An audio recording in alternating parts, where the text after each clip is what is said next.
What if I told you every dollar you see flowing through the economy isn't really moving at all? That governments have a trick, a simple one, to move money on a scale so vast it's invisible to you, and that this trick shapes everything, from your paycheck to the price of your groceries, without you ever noticing. Welcome to the invisible flow of money, the one you don't see, but it's there, behind the scenes, every second. Why does this matter now?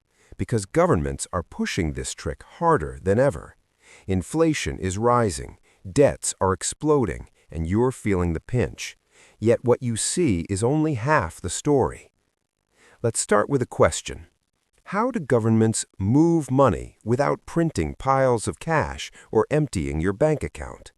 The answer lies in a system most people barely understand, yet everyone depends on.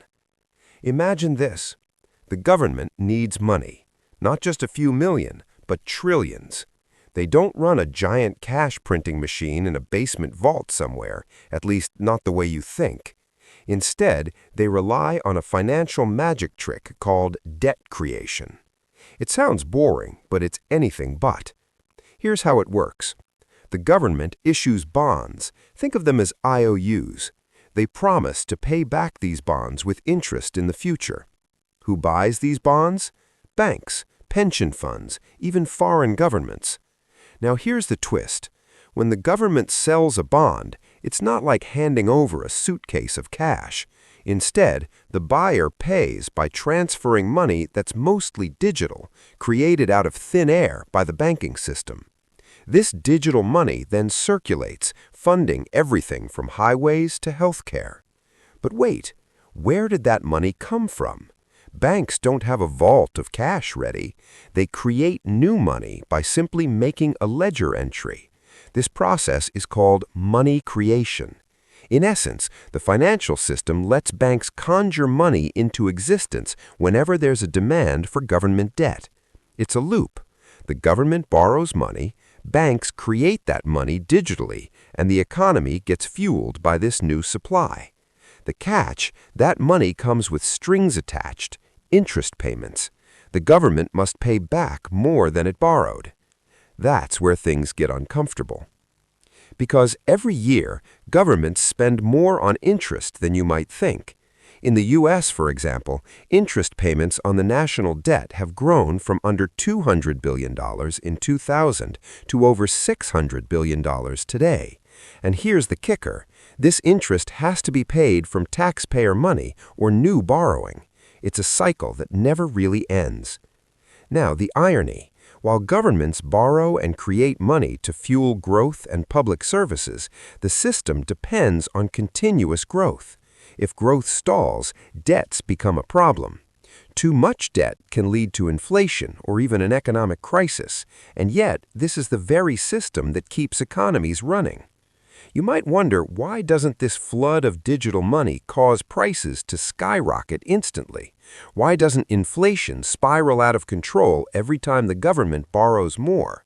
That's because the flow of money is carefully controlled and choreographed. Central banks, like the Federal Reserve, step in. They buy and sell government bonds to manage money supply, adjusting interest rates to keep inflation and growth balanced. It's like conducting an orchestra of debt and currency. But this balancing act is delicate. Push too hard and inflation explodes, as we saw in the 1970s or more recently in some emerging markets. Pull back too fast and the economy crashes, jobs disappear, and social unrest follows. Let's zoom out. This trick, the creation of money through government debt, is the backbone of modern economies.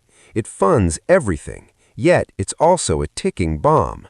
The math is brutal. When debt grows faster than the economy, repayments eat up more resources, squeezing future budgets. And who feels this squeeze? Not the government, not the banks. You do, through higher taxes, fewer services, or rising prices. Here's the uncomfortable truth. The system depends on trust that tomorrow will be better than today. But what if it's not? What if growth stalls, interest rates rise, or the public loses faith in government bonds? We don't have an answer yet. Economists debate, policymakers adjust, and everyday people watch their wallets tighten. So next time you hear about government spending, national debt, or inflation, remember this: the money isn't just moving, it's being conjured, controlled, and balanced on a knife's edge, and the stakes are higher than they seem. Because the simple trick governments use to move money without you noticing, it's not magic, it's a gamble. And like any gamble, it could pay off, or it could unravel everything. Hey, if you want to stay ahead with the best tips and insights, hit that subscribe button now and join our community. Don't miss out. Subscribe and turn on notifications.